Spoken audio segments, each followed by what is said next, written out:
আসসালামু আলাইকুম।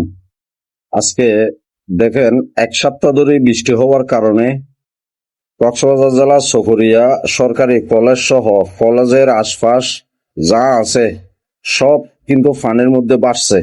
আপনারা সবাই একটু দেখেন কি পরিমাণ পানি হয়েছে এবং কি পরিমাণ বৃষ্টি হয়েছে, এবং কলেজ সহ কলেজের গেট, কলেজের ক্যান্টিন, কলেজের নিচতলার মধ্যে সম্পূর্ণ পানিতে ভরে গেছে।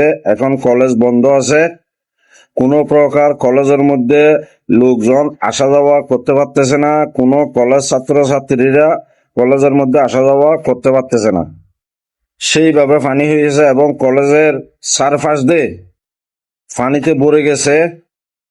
কি পরিমাণ যে পানি হয়েছে, এই পানিগুলা কখন নামবে, কখন যে পানি এই কলেজ থেকে নেমে যাবে এবং শুকাবে, আবার কলেজের মধ্যে ছাত্রছাত্রীরা যাইতে পারবে, সেটা আল্লাহ পাক জানে।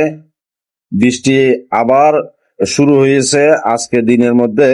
এখন এই বৃষ্টি, এই যে আজকে বৃষ্টি হচ্ছে, আমার মনে হয় আবার পানি বেড়ে যেতে পারে।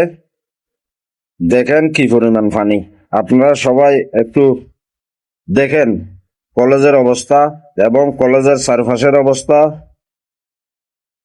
কি পানির মধ্যে হায় হায় করতেছে, আসলে কিন্তু খুব দুঃখজনক ব্যাপার। এইভাবে পানি হলে দেশের অবস্থা কি হবে, আপনারা সবাই একটু সুনজর